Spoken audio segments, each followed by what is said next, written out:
Now, this is what we do all through December, all through January, and like the first week in February.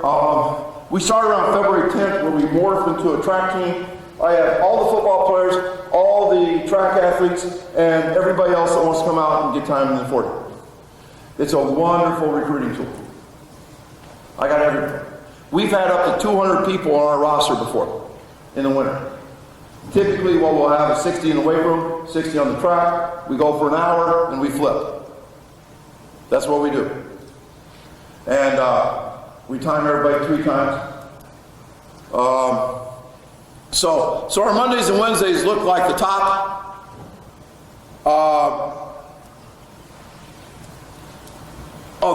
This is our Mondays and Wednesdays. Got it. All right. And get my clicker again. I've totally lost control. Minimum effective dose. Remember, the sprint training is poison. Remember, Mr. Davies was the guy that became immune to poison because he poisoned himself with small amounts. That's what we're doing in sprint training, poisoning ourselves with small amounts. Hormesis is the fact that small doses seems to help us. I always think of like tequila or something. You know, like a shot of tequila, that's all right. You know, 4 shots, a little inhibited. And then, you know, like 8 shots, you're on the floor. You know, that's kind of the way sprint training is too. You got to be very careful that you're not overdoing it. Keep it likable and learnable. We basically do 9 months of speed training. That means Tuesday, Wednesday, speed drills and times. That's Monday, Wednesday. Tuesday, Thursday, speed drills and X Factor. Then we always take 3 days off. Rest, recovery, growth. I think it's really important for kids to come back feeling great on Monday. By the way, every kid's faster on Monday than they are on Wednesday. Just saying. It'd be fun to test the speed of football teams on Monday and on Friday night. I don't have to test it. Most football teams are slow on Friday night.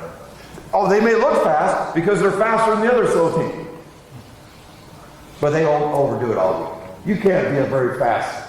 You cannot work like some football teams do and be fast on Friday nights. Now, the competitive track season, you're probably all wondering, well, gee, what do your 400 guys do? And I realize that I'm very counterculture. I make fun of Clyde Hart. Coley, you know, like, you spend time with Clyde. I don't believe in anything aerobic. We never run more than 200 ever in a practice. We never do a lap. We are absolutely cat-driven.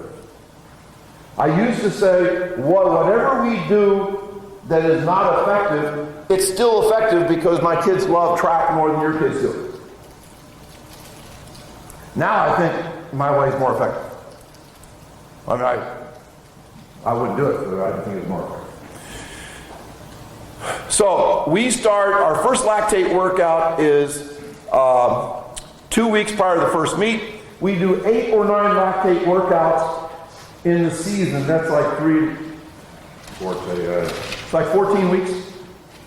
And we do 8 or 9 lactate workouts. That's it. Oh, and then we have 18 meets, and they're all lactate workouts too. Oh, this is our X Factor stuff. You know what wickets are. Speed dribbles, you know what those are? We just tell kids to run in place with a neutral foot, which means you're landing on your entire foot. And then we tell them to cycle forward. That's a speed dribble. Leg swings, you saw it, cat jumps, depth jumps.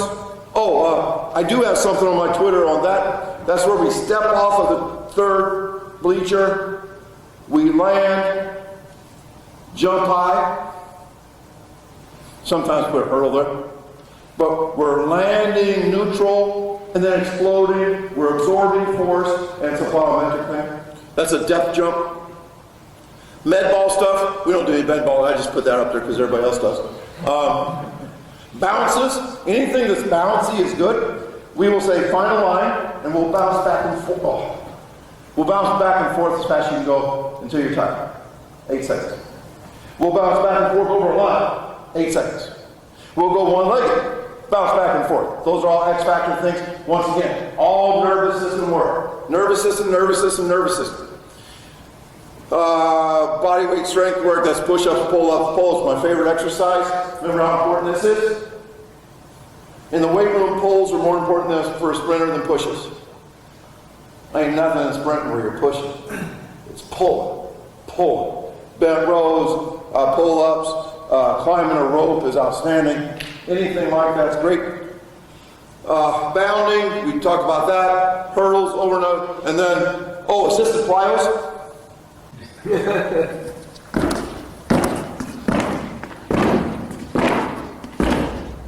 Stop.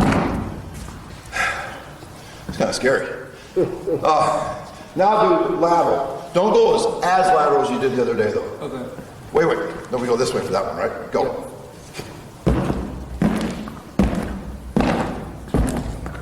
Stop. See, we saw some Russian post that on Twitter, and so we did it. It made sense to me. You know why did it make sense? Absorption of force. Doing something different. Kind of fun. We videoed it and put it on Twitter.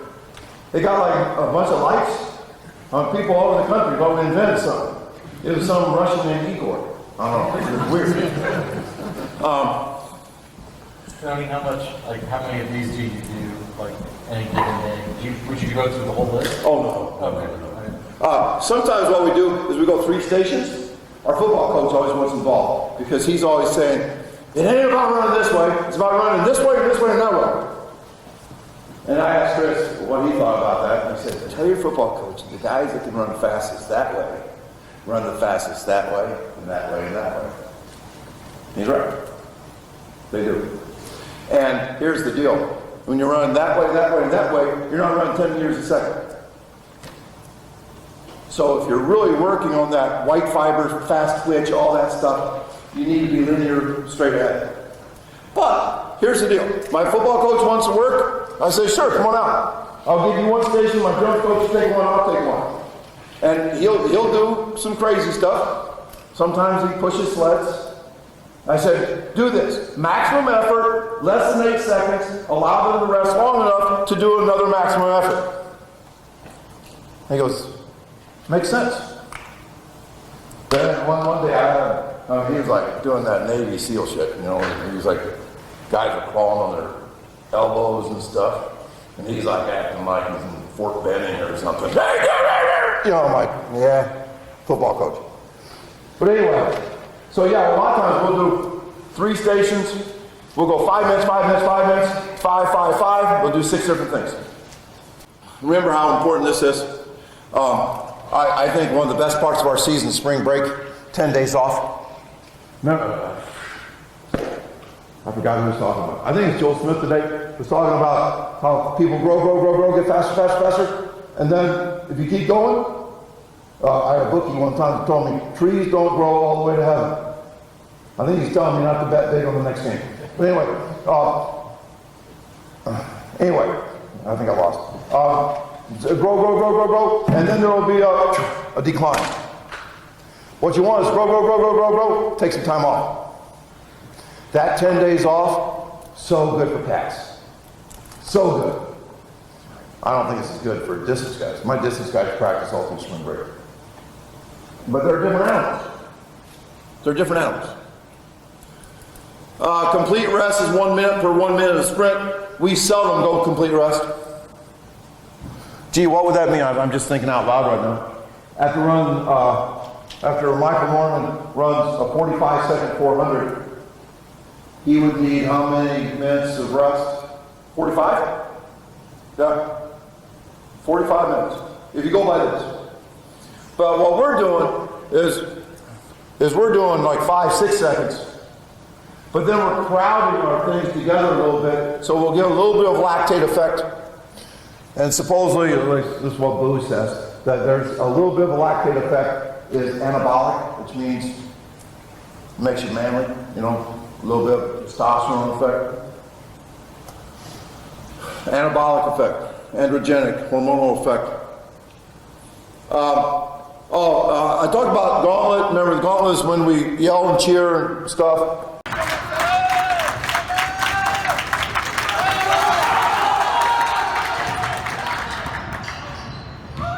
And typically, we get between 1/3. We simply do it twice a year. We'll get about 1/3 of our guys running PRs. But if you think about that, they are running faster than they've ever run in their life. Their bodies are experiencing a linear speed faster than any speed they've ever felt. And once you feel something, you know it. That's the new norm. I tell people that slow guys have like 2 gears. Most athletes have 4 gears. Great sprinters have 5. Elite sprinters have 5 gears. My goal is to get the guys with 4 gears to find their 5th.